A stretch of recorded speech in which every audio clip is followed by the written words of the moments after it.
ओम ओम नारायण ऋषिकेशं गोविंदं गरुड़ध्वजं वासुदेवं हरिं कृष्णं केशवं प्रणमाम्यहम्। वसुदेवसुतं देवं कंसचाणूरमर्दनं देवकी परमानन्दं श्रीकृष्णं वन्दे जगद्गुरुं। गुरुर्ब्रह्मा गुरुर्विष्णु गुरुर्देवो महेश्वरः गुरुर्साक्षात् परब्रह्म तस्मै श्रीगुरवे नमः।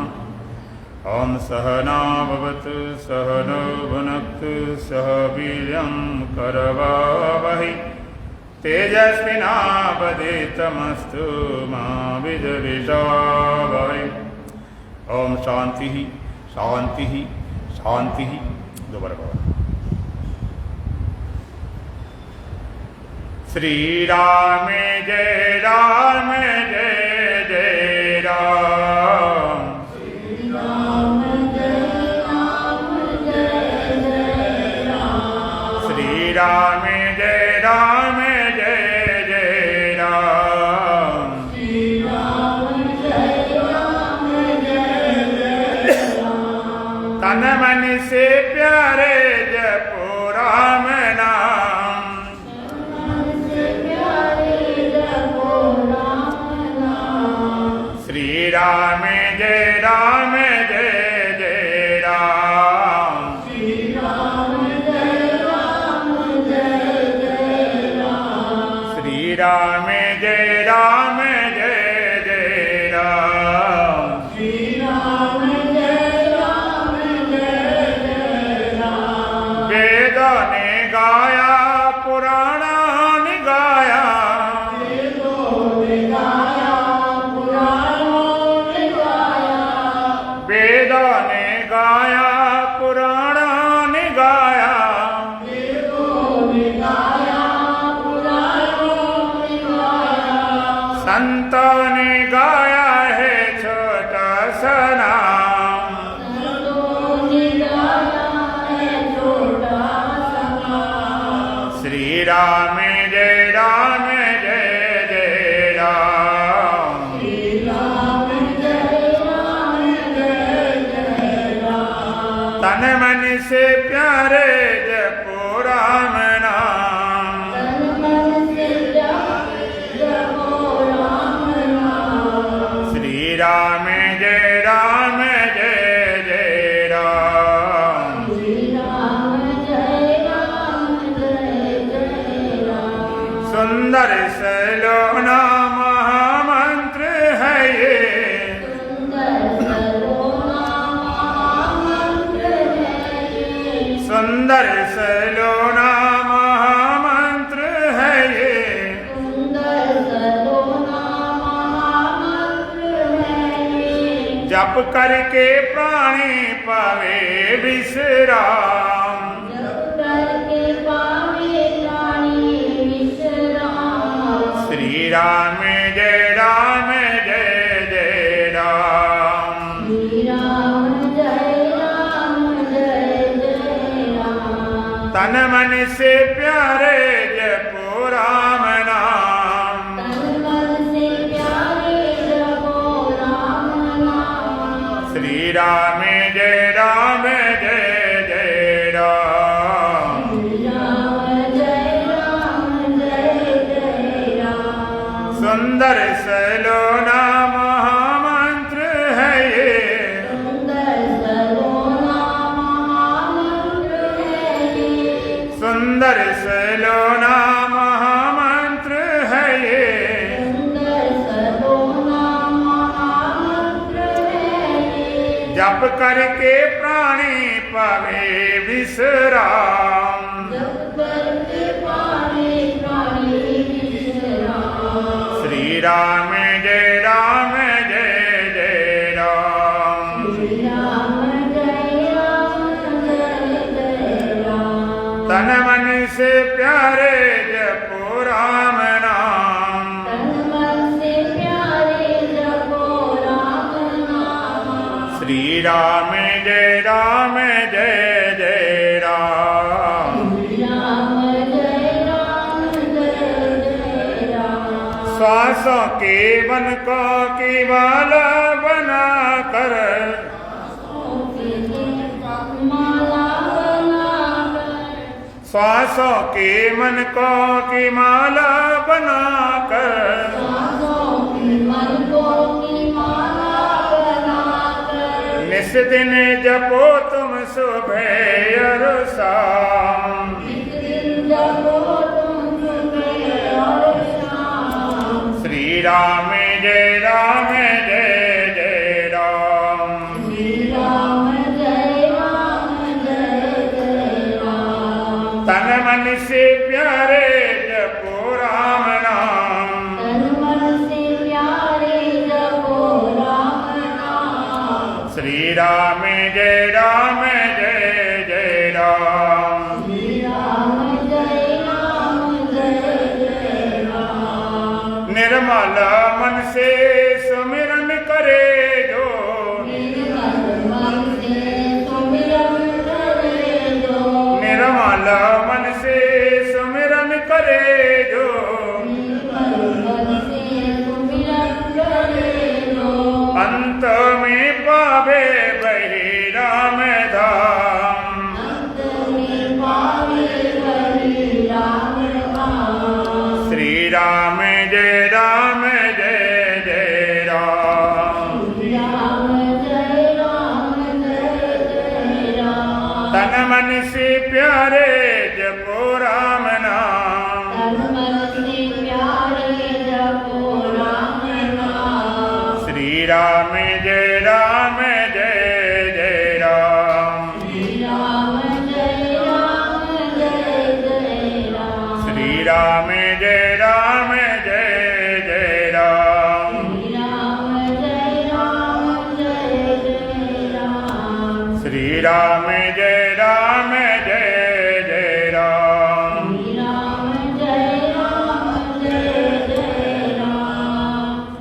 बोलो सच्चिदानंद भगवान की जय, सतगुरुदेव महाराज की, सत सनातन धर्म की जय, बोल बांके बिहारी लाल की जय।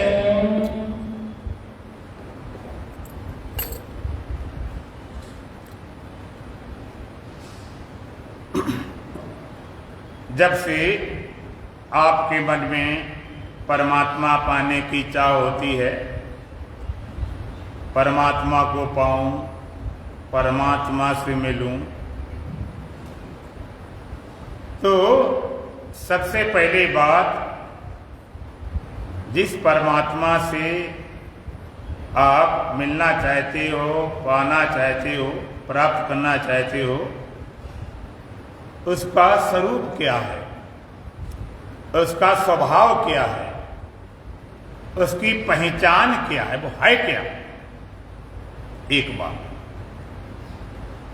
दूसरी बात, जिसको हम पाना चाहते हैं वो रहता कहाँ, उसका वास कहाँ, निवास कहाँ, स्थान कहाँ, मिलेगा कहाँ। तीसरी बात, उसके पाने का साधन क्या है, विधि क्या है, उपाय क्या है, मेथड क्या है, तरीका क्या है।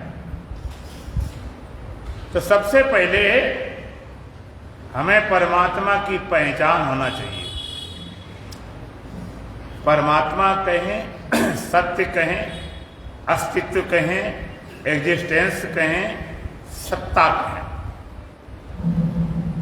है क्या, पहचानने मालूम है तो आप पता नहीं किसको भगवान मान के बैठ जाओ, क्योंकि भगवान को बताने वाले हमारे देश में इतने मत मजहब और पंथ चल पड़े हैं, अपनी अपनी बात करते हैं। सनातन धर्म छोड़कर चाहे कोई संत हो, चाहे कोई पंथ हो, चाहे कोई ग्रंथ हो, वो भटकेगा, अटकेगा, लटकेगा। इसलिए सनातन धर्म के अनुसार हमें सत्य की खोज करनी है, परमात्मा खोज करनी है, अस्तित्व की खोज करनी है। सनातन धर्म सदा से चला आया है, अनादिकाल से सनातन, और दूसरी सनातन, जो सबके तन में सना हुआ है, समाया हुआ है। तो परमात्मा की पहचान, परमात्मा कोई व्यक्ति नहीं, परमात्मा कोई लोक नहीं, परमात्मा कोई अवतार नहीं, परमात्मा कोई धाम नहीं। परमात्मा एक अस्तित्व है, एक सत्ता है, एग्जिस्टेंस है। यद्यपि अवतार हुए हैं, भगवान राम का भी अवतार हुआ त्रेता में, भगवान कृष्ण का अवतार हुआ द्वापर में, परमात्मा उतरा है, निर्गुण निराकार था, इस संसार में उतरा है, अवतरित हुआ। इसलिए भगवान का अवतार बोला जाता, जन्म नहीं बोला जाता। क्यों अवतरित होता है? क्यों जरूरत पड़ती है। यदा यदा धर्मस्य ग्लानिर्भवति भारत अभ्युत्थानमधर्मस्य तदात्मानं सृजाम्यहम् परित्राणाय साधूनां विनाशाय दुष्कृतां धर्म संस्थापनार्थाय संभवामि युगे युगे। जब जब धर्म की हानि होती है और धर्म की वृद्धि होती है तो परमात्मा अवतार लेता है। जब जब बाढ़े असुर अदभिमानी तब तब धरने मनुज शरीर। परमात्मा मनुष्य के शरीर में अवतरित होता है। दो अवतार विशेष, भगवान राम और भगवान कृष्ण। यदि भगवान राम को मर्यादा पुरुषोत्तम बोला जाता है, उसको हम पूरा अवतार नहीं बोलते हैं। भगवान कृष्ण को पूरा 16 कला के अवतारी माना जाता है, पूर्ण अवतार। भगवान राम को 12 कला के अवतारी। परमात्मा उतरता है, अवतरित होता है, जन्मता नहीं है। भगवान राम का अवतार हुआ, भगवान कृष्ण का अवतार हुआ, उसके पहले भी था परमात्मा, ऐसा नहीं। अगर अवतार तक ही परमात्मा है तो अवतार तो अब नहीं रहा तो परमात्मा मिट गया क्या? परमात्मा एक अस्तित्व है, सत्ता है, एग्जिस्टेंस है। जैसे आपसे पूछा जाए कि सरकार का शासन है, भाई आज देश में बीजेपी का शासन है, भारतीय जनता पार्टी का शासन है, बदलते रहते हैं। सरकार का शासन पूरे देश में है, चाहे उत्तर प्रदेश हो, चाहे मध्य प्रदेश हो, और चाहे दिल्ली हो, हरियाणा, पंजाब, कोई भी हो। अलग अलग से भी समुद्र में छोटे छोटे वहां भी लेकिन यदि हम आपसे पूछते हैं, जरा ये बताओ कि शासन आपने देखा है? कैसा शासन होता है? लखनऊ में है कि दिल्ली में, कहां रहता शासन? देखा शासन आपने? अब तो शासन तो पूरे देश में है। कोई शासन है थोड़े कि किसी किताब में लिख के रख दिया गया हो या किसी अधिकारी को पकड़ा दिया तुम लो चलाओ। शासन है सूक्ष्म रूप से हर जगह। कोई कई चीज बेकार पड़ी, बेकार नहीं, सब सरकार की है। शासन है। इसी तरह से परमात्मा अस्तित्व है, सत्ता है, जो देश काल वश से अपरिच्छिन्न है। तो सब देश में, सब काल में, सब वस्तुओं ओतप्रोत। तो पहली बात, परमात्मा अस्तित्व है, सत्ता, एग्जिस्टेंस है। और उसका निवास, उसका वास कहां रहता है? लोग कहते भगवान रहता कहां है? मंदिर में रहता है, कि हिमालय में रहता है, कि तीर्थ में रहता कहां? तो परमात्मा सर्वत्र व्यापक, हर व्यापक, सर्वत्र समान रूप से व्यापक है। किसी देश में सीमित नहीं है, यहां रहता। अतल, वितल, सुतल, रसातल, महातल, पाताल, तलातल, स्थूल, सूक्ष्म, कण, जितने लोक लोकांतर है, देश देशांतर है, सब में ओतप हो। परमात्मा सब देश में रहता है, कोई जगह खाली नहीं। हाँ, देश मिट जाए, जगह मिट जाए, फिर भी परमात्मा होता है।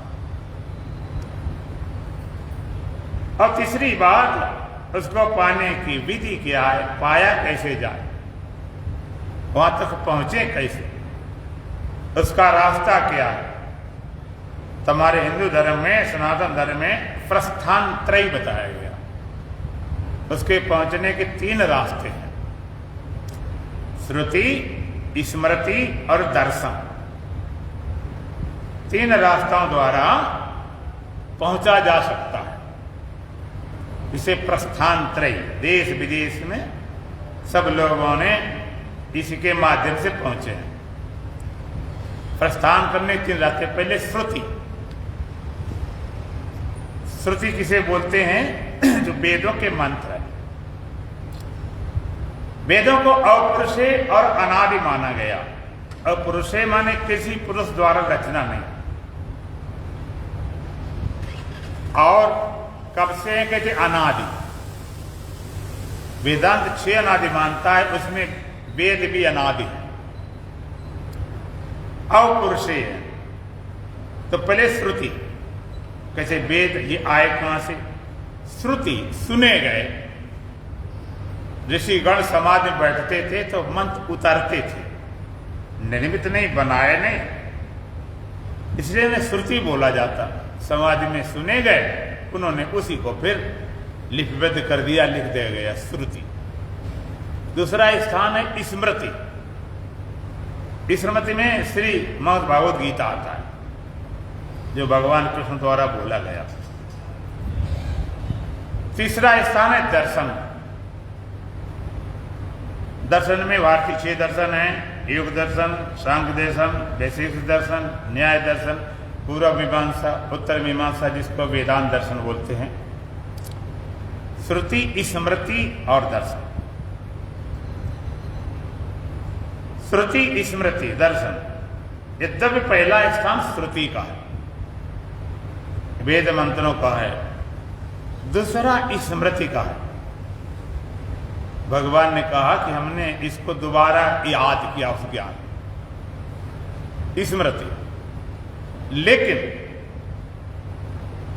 श्रीमद् भगवत गीता ऐसा ग्रंथ है, ऐसी कोई भाषा नहीं पूरे संसार में जिसमें इसकी टीका न की गई।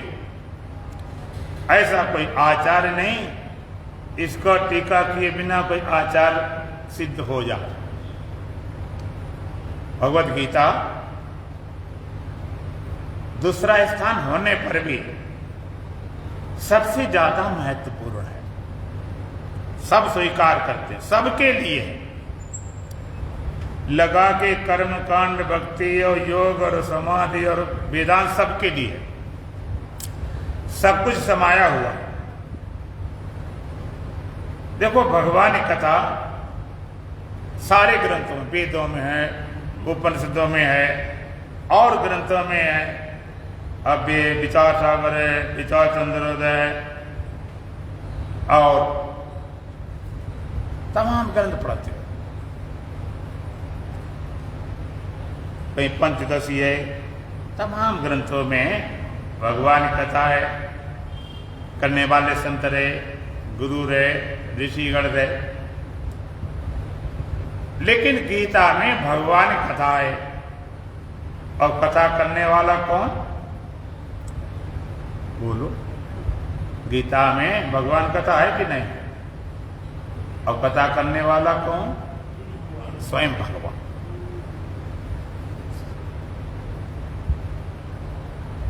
स्वयं भगवान।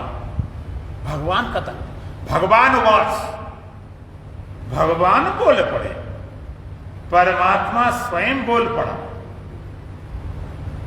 तुम्हारे घर की कोई कथा सुनाए, कोई आसपास पड़ोसी संबंधी रिश्तेदार, घर में इतने कमरे, इसमें बेड है, इसमें ये, इसमें वो है, तो कितना बताएगा, चूक जरूर जाएगा। और तुम्हारे घर की कथा तुम खुद करो तो कितनी बढ़िया बताओ। तुम्हें सब कुछ पता है, भीतर से लेकर बाहर तक। पीछे सीधे इधर है, सीधे।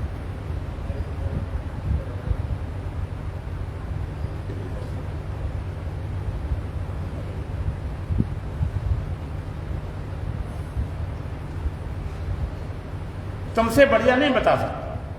तुम तो 24 घंटा वहां जन्म में रहे, दिन में रात में 24 घंटा रहते, तो भगवान से बढ़िया भगवान कथा कौन कर सकता है?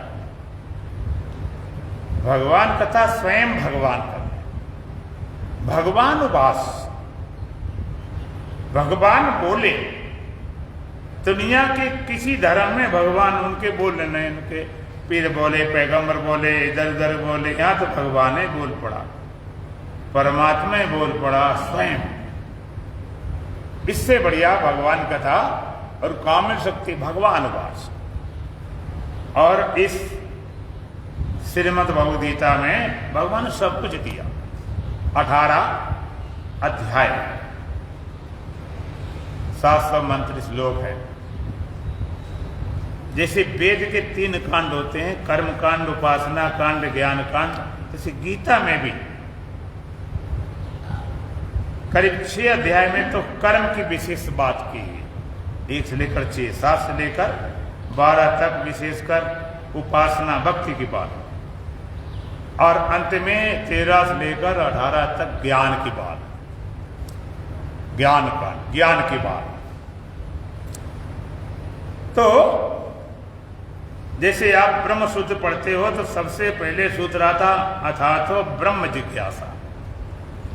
अब हम ब्रह्म की जिज्ञासा करते हैं, धर्म जिज्ञासा नहीं, भक्ति जिज्ञासा नहीं, ब्रह्म अब करते हैं। इसके मतलब और पहले कर्म भक्ति सब हो चुका है, एकदम स्टार्ट करते हैं ब्रह्म की जिज्ञासा, एकदम सीधा बोलते हैं अथातो ब्रह्म जिज्ञासा।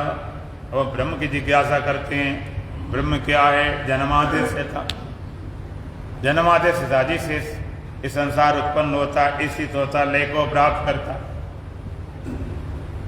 वो ब्रह्म है। यहां पर भी भगवान 13वें अध्याय में सीधा ज्ञान की बात करते हैं, सीधा ज्ञान। और करते कब हैं? जब अर्जुन पूछता है, अर्जुन पूछता तब शुरू करते हैं। और गीता की शुरुआत कैसे हुई, कहां हुई? युद्ध के मैदान में। और हुई कैसे? धर्मक्षेत्रे कुरुक्षेत्रे समवेत युसभा मामका पांडवा से किम कुरुव संजय। पहला मंत्र है। धृतराष्ट्र कहता है, संजय ये बताओ, धर्मभूमि कुरुक्षेत्र में इकट्ठे हुए मेरे पांडव पुत्र ने क्या किया? सीधी सी बात है, लड़ने गए तो लड़ेंगे, करेंगे क्या? लेकिन उसे पता था कि पांडव धार्मिक हैं, हो सकता है इनका मन पिघल जाए, दया की भावना आ जाए, शायद ना लड़े। उसने कह के भेजा भी था। ये मोह बड़ा खतरनाक, मोह के कारण इतना महाभारत बना। जो महाभारत पूरा खड़ा हुआ है धृतराष्ट्र की मोह के कारण, पुत्र के मोह के कारण। इसलिए ये गीता मोह को मिटाने के लिए है। इसका एक लक्ष्य है, मोह को मिटाओ। क्योंकि मोह कारण इतना महाभारत हो। उसने समझाया था पांडवों को, अरे भाई दुर्योधन तो जिद्दी है, हठी है, मेरी बात नहीं मानता है। आप धर्मात्मा हो, अब अपने भाइयों को मारोगे, रिश्तेदारों को मारोगे, पितामह को, गुरु को मारोगे, ऐसा पाठ पढ़ा रखा। अत्यंत मोह था। बहुत वार्निंग दी गई, बहुत समझाया, लेकिन उसके दिमाग कोई बात घुसी नहीं। जब आदमी किसी विषय में पूरा ओतप्रोत हो जाता है, उसमें गल जाता है, घुल जाता है, मिल जाता है, कोई विषय हो, चाहे काम हो, चाहे क्रोध हो, चाहे मोह, वो इतना आसक्त हो जाता है, इतना घुस जाता है कि दूसरी चीज घुसने की जगह नहीं बचती, वो जगह बची नहीं।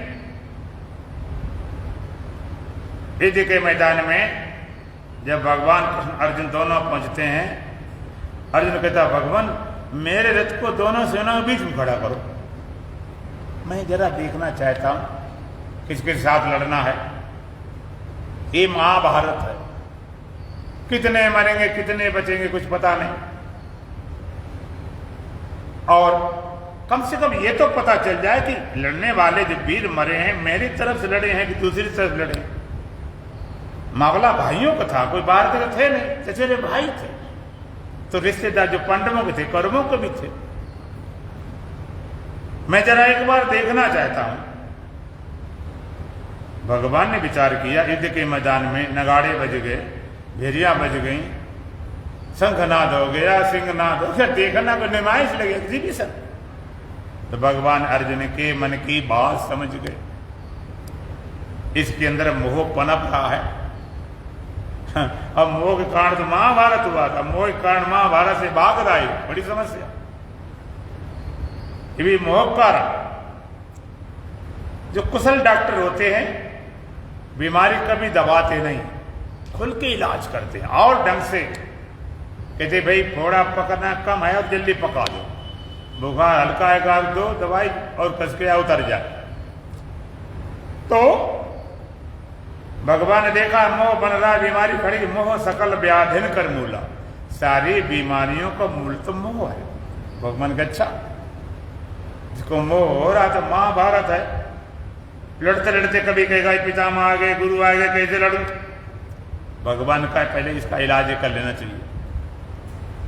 भगवान रथ को लेकर जाते हैं, जब ठीक सामने पितामह भीष्म थे, गुरु द्रोणाचार्य थे, कुल गुरु कृपाचार्य थे, दुर्योधन आदि भाई थे, शकुनि आदि मामा थे। भगवान कैसे देख इनसे लड़ना है। अर्जुन ने देखा, देखते ही एकदम मोह से ग्रसित हो गया। कहता अहोबत महापाप, अरे भगवान इतना बड़ा पाप करने जा रहा हूं, इतना बड़ा पाप। ये पितामह जी जिनकी गोद में मैं बड़ा हूं, पड़ा हूं, खेला हूं, कूदा हूं, धोले दूसरे होकर, जो दोनों कुलों के श्रेष्ठतम हैं, महान प्रतापी हैं, और सबसे ज्यादा पितामह को अर्जुन ही प्रिय थे। पांडव तो प्रिय थे, पांडवों में सबसे प्रिय अर्जुन। उन पितामह जो हमारे ऊपर पूरा जीवन निछावर करने वाले हैं, श्रेष्ठतम हैं, पूजनीय हैं, जिनके चरणों में मस्तक गिरना चाहिए, उन पर बाण चलाना कितना बड़ा पाप हो। गुरु द्रोणाचार्य जिन्होंने सर्प से धनुष बनाने के लिए एकलव्य का अंगूठा तक काट दिया था, कटवा दिया था, अपने बेटे से ज्यादा, अश्वत्थामा उनका बेटा, उससे ज्यादा विद्या सिखाई थी। सर्प से धनुष बनाने के लिए उन्होंने जी जान एक कर दिया था। उन गुरुजी और बाण चलाना कितना बड़ा पाप हो। कुलगुरु कृपाचार्य वृद्ध हैं, पूजनीय हैं, वंदनीय हैं, उन पर बाण चलाना महापाप। फिर दुर्योधन भाई तो है, चचेरे सही, अकल खराब होगी, आदताई है, बुद्धि खराब हो गई, ना समझी है, मूर्ता है, इनको माने कितना बड़ा पाप लगेगा। और फिर इनको मारने से अकेले थोड़े बात बनती, इनको मारेंगे, स्त्रियां अकेली बचेंगी, दूषित हो जाएंगी, बड़ संकर फैल जाएगा, महान और महान पाप। पितामह है के चाचा हैं, ताऊ हैं, मामा हैं, साले हैं, पुत्र हैं, पौत्र हैं, सोरे समझ जा। उनका परिवार ही तो पटा था दोनों तरफ से, इतना बड़ा पाप। ये अपने लोग जिनके बिना मैं जीवित रहना पसंद नहीं करता हूं, पितामह गुरु आज मेरे सामने खड़े, नहीं इतना बड़ा पाप नहीं कर सकता हूं। छोटे से राज्य के लिए तीनों लोगों को राज्य मिले तो भी इन अपने लोगों को नहीं मारूंगा। सन्यासी में भाषा बोलता, कहते भगवान अगर आप आदेश दो मैं भिक्षा मांगकर जीवन निर्वाह कर सकता हूं, लेकिन खून सनी हुआ हमें राज्य नहीं चाहिए। सन्यासियों भाषा बोलता। अर्जुन कहता भगवान मेरा गांडीव सरक रहा है, शरीर में रोमांच हो गया है, त्वचा जल रही है, मुंह सूख रहा है, मैं खड़ा होने में भी असमर्थ हूं।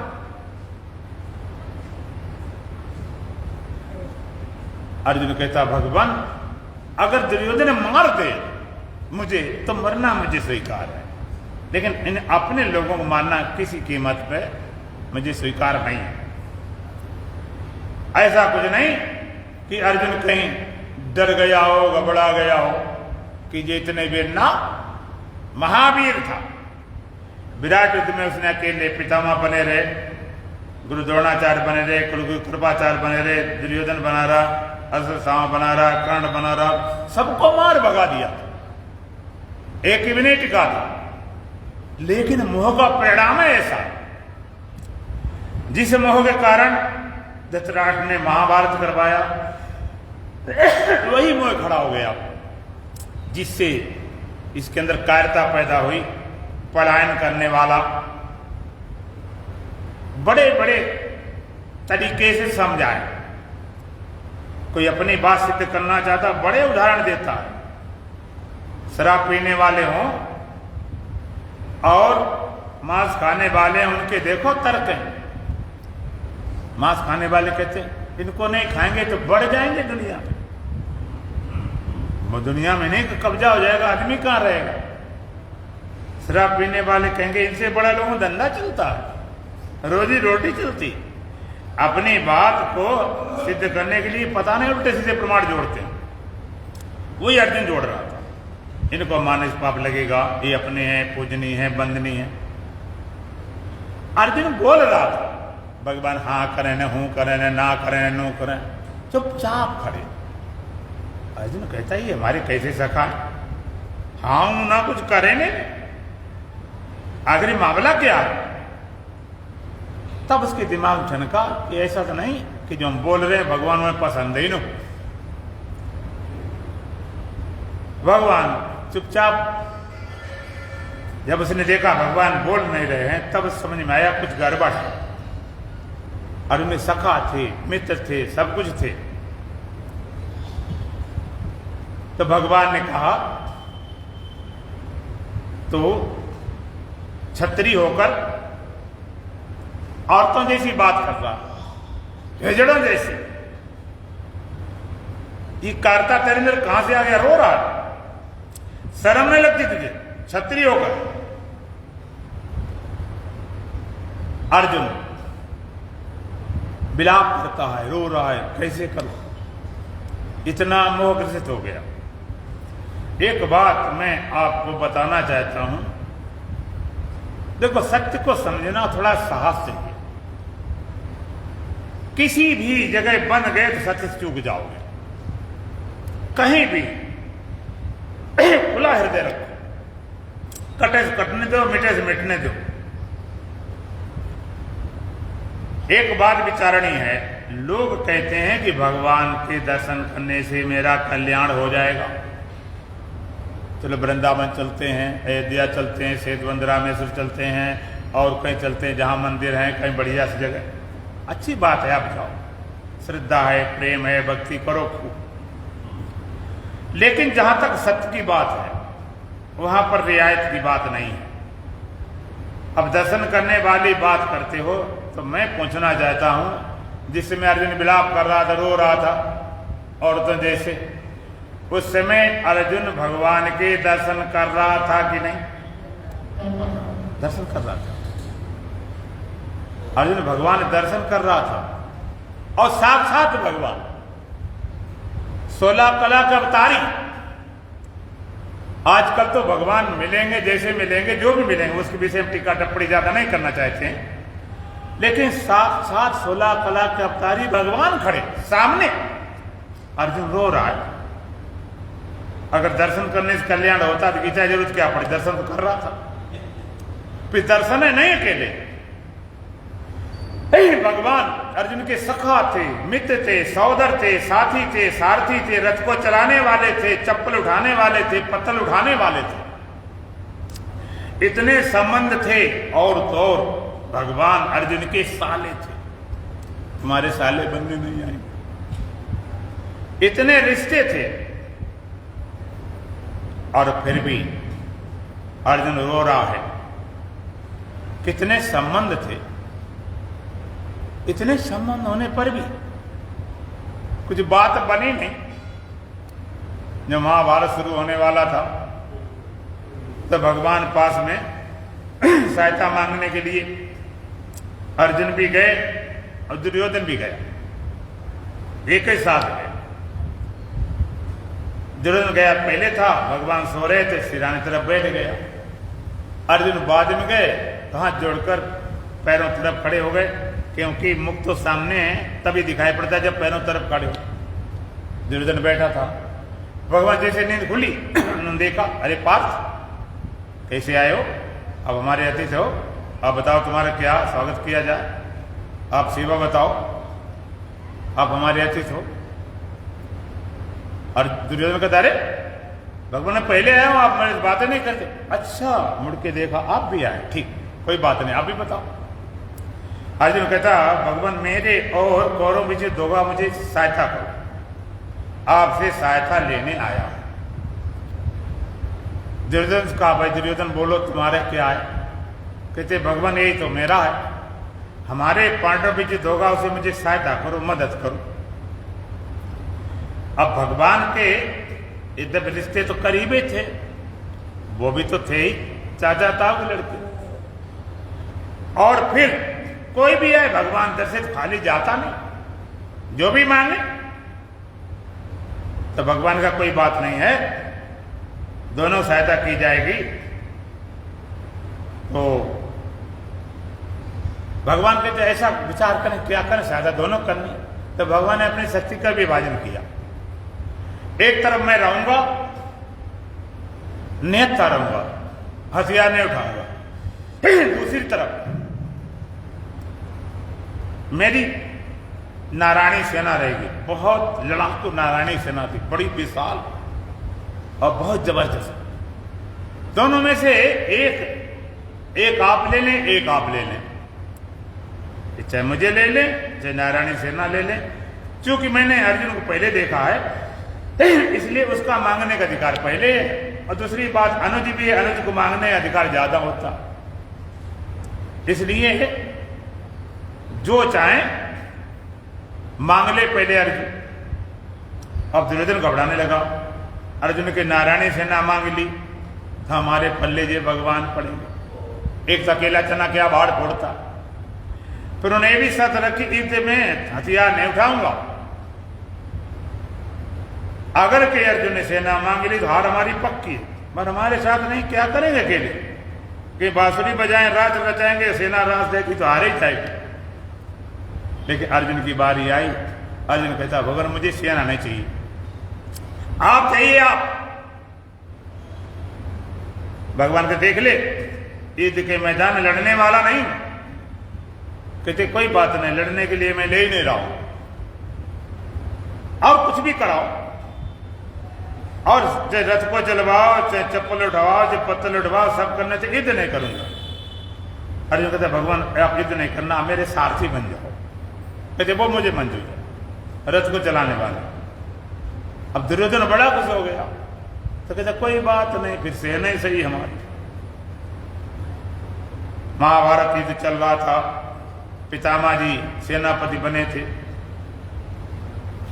और उधर दुर्योधन देखता है कि हमारे बहुत भाई मारे गए, सेना मारी गई काफी, पांडव एको नहीं मारा गया।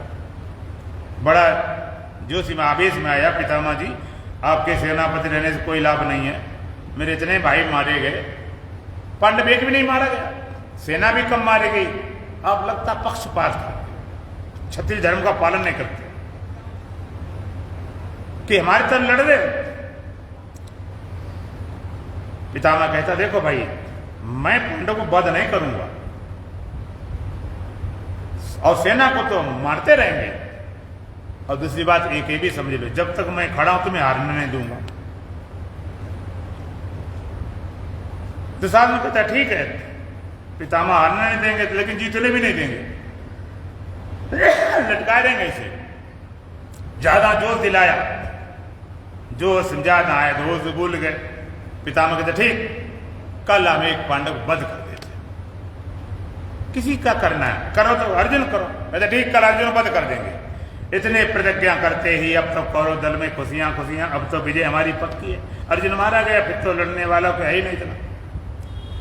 और पांडवों को पता चला, दुखी निराश हताश, अब तो हमारी पक्की हार है और अर्जुन का वध पक्का है। पितामह प्रतिज्ञा कौन टाल सकता है?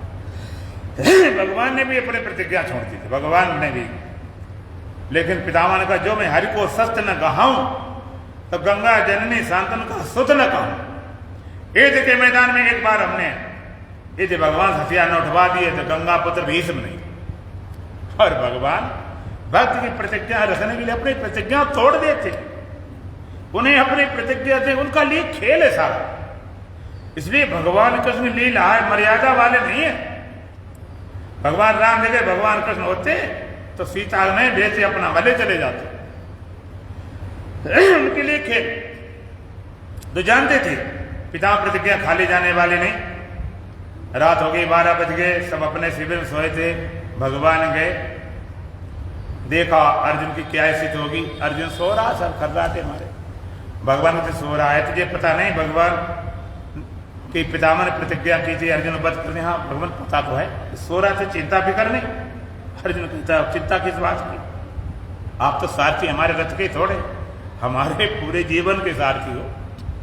हारोगी तो आप होगी, जीतोगी आप होगी, मरेगा आपका, बचेगा आपका, मेरे क्या मतलब? वो तो फिर सो गया। भगवान ने बड़ी विचित्र हालत, द्रौपदी पात गया, उसका वही उत्तर, मेरा मुझको कुछ नहीं, जो कुछ है सो तोर, और तेरा तुझको सौंपते क्या लागत है मोर। मेरा क्या? हानि लाभ जीवन मरण, यश अपयश विद हाथ, ये तो सब आपके हाथ। अच्छा, भगवान कहे मेरी आज्ञा मानेंगे नहीं माने? आज्ञा माने दासियों, मेरे साथ अभी चल। 2 बजे रात उठा लिया। उधर पितामह ने दुर्योधन से कहा था सुबह तू 4 बजे अपनी पत्नी को भेजना, समाज से उठूंगा, ऐसा आशीर्वाद दूंगा तू अजय हो जाएगा। भगवान को सारा खेल मालूम कहां से क्या चल रहा। भगवान ने उठा लिया। द्रौपदी का चल भाई पितामह पास चलना, कहते चलो जो आज्ञा आपकी। 3 बजे लेकर चल पड़े। अब द्रौपदी चल रही थी। अब रानी चले, रानी ऐसे अकेले चले कि बाद में गड़बड़ होती, दासी चाहिए ना। अब रात में दासी, समय कहां दासी बनाने का समय मौका कहां से लाई जाए? कोई बात नहीं, भगवान ने अपना पीताम्बर घूंघट निकाला और दासी भेष बना लिया। रानी आगे चले गई, दासी पीछे, आगे भगवान कृष्ण और आगे रानी द्रौपदी जाती, पीछे भगवान कृष्ण। दासी भेष बनाए, पीताम्बर घूंघट निकाले, चलने लगे। चलते चलते आगे बढ़े, शिविर के बीच में पहुंचे तो चटपट की आवाज हो। भगवान छह जाए भाई, चप्पल तार, कोई जगह सारा भंडा फोड़ हो जाएगा। उसने चप्पल तार हाथ में पकड़ ली। शिविर करीब पहुंचे और ठहर जाए। जरूरत है भगवान अभी कसर है क्या? कोई देखेगा। रानी चप्पल पकड़े, दासी खाली हाथ, चप्पल मुझे लाओ। भगवान चप्पल ली और पीताम्बर के कपड़े लपेटे के बगल दबा दी। एक तरफ पीताम्बर में मुरली छिपी, एक तरफ चप्पल दबी, आगे घूंघट निकला हुआ। रानी द्रौपदी जाती पीछे पीछे। भगवान चले दासी वेश बनाए। आधी रात के बेला में भीष्म की लगी समाधि थी। जहां समाधि लगी थी वहां डीडम छिप गए और द्रौपदी से कहा 3 बजे ही जाके प्रणाम कर। और जैसे जाके उसने प्रणाम किया पितामह जी को, तो पितामह जी के तो यही बात थी कि दुर्योधन पत्नी आई होगी, बेटी सौभाग्यवती हो, तेरा माथा कभी सिंदूर से खाली हो।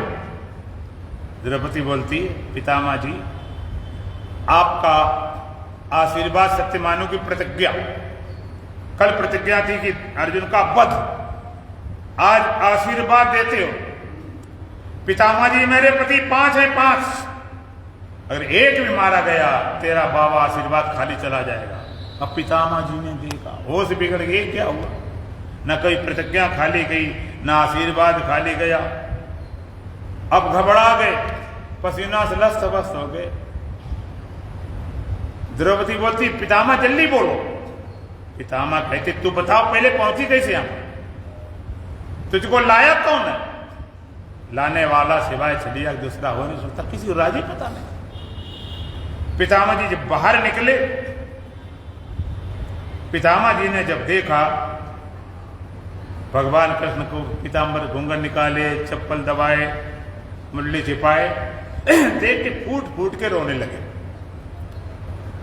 कहने लगे बेटी, जिसके रक्षक मुरारी हो, चक्रधारी हो, जिसकी चप्पल उठाने वाले भगवान, उसको मानने वाला दुनिया में कोई पैदा नहीं। बेटी आज मेरी प्रतिज्ञा झूठी होती, मेरा आज आशीर्वाद सत्य। कहने का मतलब इतने संबंध थे अर्जुन के, भगवान अर्जुन के साले थे। भगवान शादी करना चाहते अपनी बहन की, दाऊ जी तैयार, बड़ी समस्या, दाऊ से कौन लड़े ना बढ़े, समझा। भगवान ने कहा अर्जुन तू मेरी बहन भगा ले, कौन कह सकता? अर्जुन कहते मैं कार्य वाला काम नहीं कर सकता हूं, मैं लड़ सकता, मर सकता, मिट सकता हूं। भगवान अच्छा, इसलिए तो उनको जगत गुरु कहा गया। भगवान का अच्छा, अपनी बहन से कहा ये नहीं भगा, तू इसको भगा ले जा। इनको कहा कृष्णम वंदे जगत गुरु, हर विद्या गुरु थे। जगत गुरु कहलाने लायक धरती भैर केवल भगवान कृष्ण। चोरी में सबसे श्रेष्ठ थे, झूठ बोलने वालों गुरु थे, चोरों गुरु थे, बेईमानों गुरु थे, राजनीतिज्ञों गुरु थे, शस्त्रधारियों के गुरु थे, और जरूरत पड़ती है तो ब्रह्म विद्या के भी गुरु थे। हर मामले में गुरु थे। झूठ बोलने वाले गुरु, और बोल दें सत्य करके दिखाए थे। एक बार बोल दिया मैया मैंने मागन खाए, बोल दिया तो बोल दिया, बड़े तर्क बहने दिए। भोर भयो गौवन के पीछे मधुबन मोह पठायो, 4 पैर बंसी बटबट के सांझ परे घर आया। मैया कब मैं मागन खाए, कब खा लिया मैंने? मैं ग्वारो बहन को छोटो सीखो किस्मत पायो। मैया मैंने मागन खायो। माता के सेरी सारी तरकें बातें ठीक है, मुंह में लगा सो। ग्वार बार मेरे पैर पड़े, झूठे मुख लपकाए। अरे माता काय चक्कर पड़ी, ग्वार बार लगा दिया। माता एक भी मानने वाले नहीं, तो ब्रह्मास्त्र चला दिया। भगवान कहते हैं अच्छा जिए तेरे कुछ भेद उपजियो जान परायो जाए। अच्छा अब मैंने समझा, तू अपना बेटा तो मानती नहीं, मैं किसी पराया और किसी को हूं। अब माखन के लिए कोई माता ऐसी बात स्वीकार कैसे कर सकती? तो लय गुरकंठ लगायो, कन्हैया तूने मागन कहो। अच्छा तूने नहीं खाया, बात खत्म करे, यहाँ कहां तक पहुंच गए? जब गोदी में लिया नहीं खाया, तब धीरे से कह दिया खाया मैंने माखन, तो मैया मैंने खाया। झूठ बोल, राजनीति को गुरु, भगवान का राजनीति न होती पांडव कभी नहीं जीतते। चाहे पितामह का पद हो, सिकटी खड़े न करते, पितामह नहीं मार सकते थे, हटा नहीं सकते थे। और चाहे गुरु द्रोणाचार्य पद हो, वहां पर झूठ बुलवा के थोड़ा धर्म की स्थापना के लिए थोड़ा झूठ भी बोल लेते, झूठ बुलवाया। जयद्रथ वध करना हो, सूर्य छिपा दिया। कर्ण वध करना हो तो कुंडल ले लिए, उनके मंगवा लिए कि भाई चली जाओ मांग लो। हर जगह उनकी राजनीति, हर विद्या में गुरु थे। और जरूरत पड़ती है तो ब्रह्म विद्या गुरु। इतने बड़े कृष्णम बंदे जगत, इतने संबंध, और फिर भी अर्जुन विलाप कर रहा है, तुम्हें दर्शन से कल्याण हो जाएगा। वो दर्शन पूरी दुनिया कर रही कि दुनिया के नास्तिक थे, पांडव आस्तिक थे। पांडव में छोड़ो तो अर्जुन सखा मित्र सहोदर सब कुछ। एक में पत्तल थी उठाई थी, नहीं बात बनी। दर्शन तुम्हें जानते, दर्शन क्या? भगवान का मम दर्शन फल परम अनुपा, जीव पाव निज सहज स्वरूपा। मेरा दर्शन बड़ा अनुपम है, अनोखा है। जब तक जीव सहज स्वरूप प्राप्त न करे तब तक भगवान के दर्शन होते ही नहीं। सहज स्वरूप, निज स्वरूप, सेल्फनेस उसका। तो अर्जुन का कल्याण भगवान के दर्शन से हुआ कि ज्ञान से? बोलो, अब तुम कैसे चाहते हो, ज्ञान से कि दर्शन से? ज्ञान से। और भगवान ने ज्ञान कब दिया है? जब शिष्टा ग्रहण करता। कार्पण दोषो प्रह स्वभाव प्रक्षाम त्वं धर्म सम्मूढ़ चेता तम बुतन में शिष्य से तेयम शादी माम त्वाम प्रपन्न। कार्पण दोषो प्रस्वभाव है, भगवान कार्य करो दोष मेरा स्वभाव हल लिया गया। प्रक्षाम त्वं धर्म सम्मूढ़ चेता, धर्म से मोहित हूं। तम में जो मेरे लिए पूर्व बताइए, क्यों? शिष्य सत्यम शादी माम त्वाम प्रपन्नम, मैं आपका शिष्य हूं, आपका दास हूं, आप शरणवाय, मेरे दुख को दूर करने वाला तीनों लोगों कोई नहीं। इतना समर्पित होता है तब भगवान शुरू करते हैं। और एक और मजेदार बात, गीता में भक्ति कर्म सब कुछ है, लेकिन शुरुआत कहां से होती है? सांख्यो पहला अध्याय तो मैं भारत है। भगवान बोलते दूसरे अध्याय 11वें श्लोक, अस्वच्यानन्वा शौचस्तम प्रज्ञावादांश भाष्ये गतासु न गतासु न शोचन्ति पंडितः न त्वेवाहं जातनोऽसं न तुम नेमे जनाधिप न चै भविष्यामि सर्वे वहमता परम अव्यक्तादीन भूतानि व्यक्तिमध्यानि भारत अव्यक्तानि दिनान्येव तत्र का परिदेवना न जयते मरीते वा कदाचित् नयं भूत्वा भविता वा न भूयाजो नित्यः ससतो प्राणना हन्यते हन्यमाने शरीर। एकदम ज्ञान हमारे हिंदू धर्म में है, एकदम पहले ज्ञान। योग दर्शन सबसे पहले समाधि पार, तो एकदम ज्ञान शुरू करते हैं। और वो ज्ञान तुम्हें फिर कल सुनाया जाएगा, 13वें अध्याय से कल शुरू किया जाएगा। 2 लाइन भजन बोलेंगे। बोलो सच्चिदानंद भगवान की। गर इसी जन्म में प्रभु को जाना नहीं,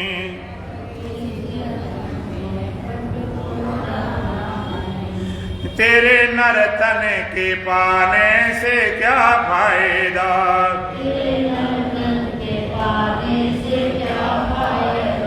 जिंदगी के अगर शर्त पूरी न हो,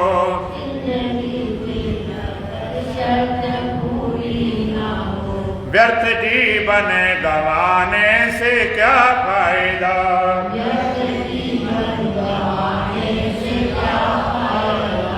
तेरे सौभाग्य से शुभ समय मिल गया,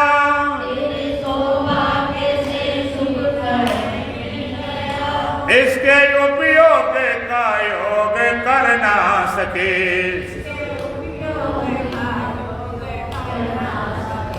जो समय पर समय को न समझा सही,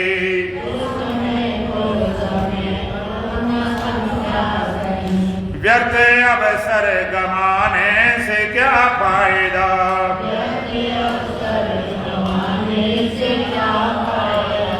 गर इसे जन्म में प्रभु को जाना नहीं,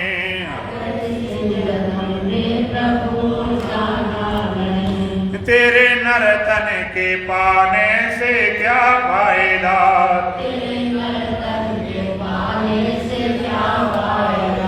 जिंदगी की अगर शर्त पूरी न हो,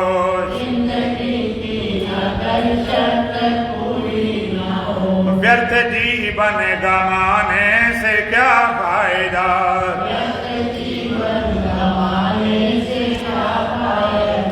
मूल भी है सही, वृक्ष भी है सही,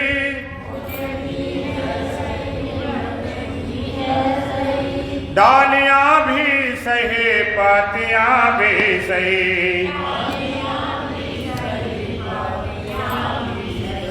फिर भी आनंद के फूल फूले नहीं,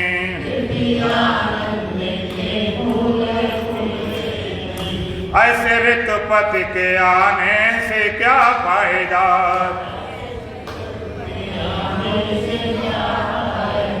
गर इसी जन्म में प्रभु को जाना नहीं,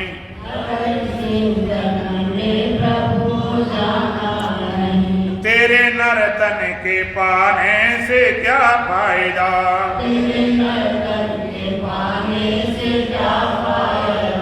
जिंदगी की अगर शर्त पूरी न हो,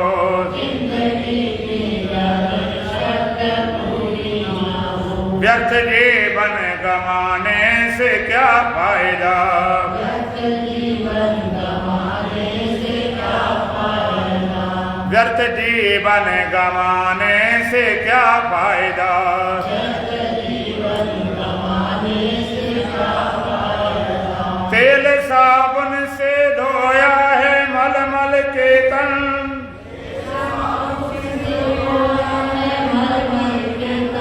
प्राग काशी अयोध्या गयो वृंदावन,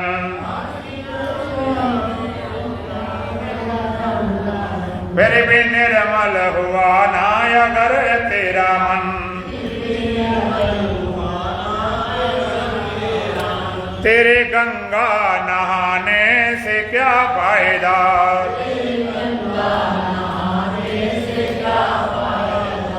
गर ऐसे जन्म में प्रभु को जाना नहीं,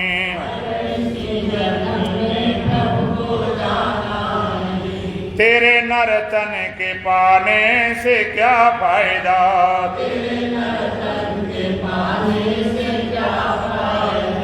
जिंदगी की अगर शर्त पूरी न हो,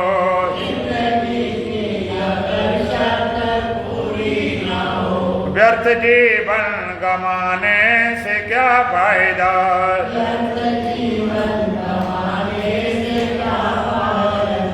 आने जाने का प्रतिफल गुरु जी यही,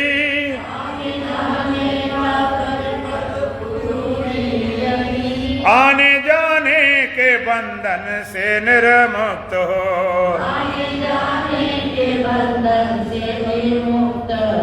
आना जाना जो जग में लगा ही रहा,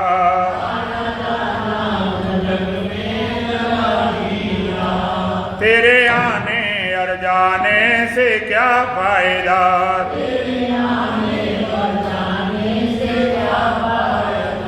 गर ऐसे जन्म में प्रभु को जाना नहीं,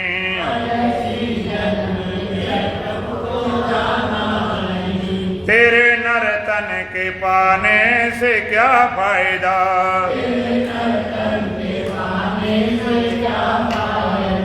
जिंदगी की अगर शर्त पूरी न हो,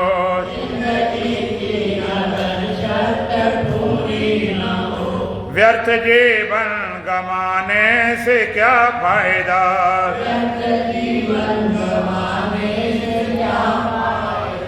मीठी वाणी न बोली कभी जान कर,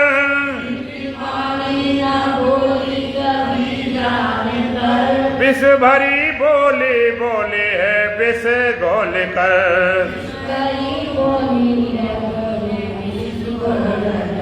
तेरी बोली में गोली का हो गर असर,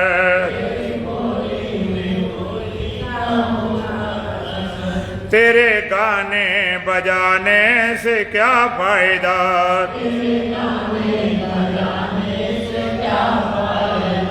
गर इसी जन्म में प्रभु को जाना नहीं,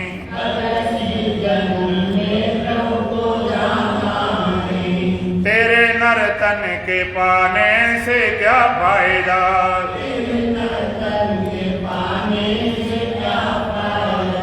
जिंदगी की अगर शर्त पूरी न हो,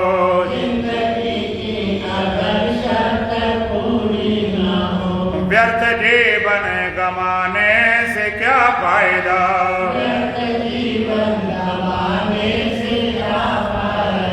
ओम पूर्णमदः पूर्णमिदं पूर्णात् पूर्णमुदच्यते पूर्णस्य पूर्णमादाय पूर्णमेवावशिष्यते। ओम शांति शांति शांति। बोलो सच्चिदानंद भगवान की, सतगुरुदेव महाराज की, सत सनातन धर्म की, बोल बांके बिहारी लाल की, आज के आनंद की। परम पूजनीय श्रद्धेय सत्कारयोग श्री स्वामी जी महाराज के सत्संग भवन के आगमन पर सत्संग भवन की सभी कार्यकारिणी और सभी सत्संगी आपका हार्दिक अभिनंदन और स्वागत करते हैं। और महाराज जी अगले 15 दिन इसी तरह से सत्संग रूपी गंगा का प्रवाह करते रहेंगे। आप समय पर आए और समय का ध्यान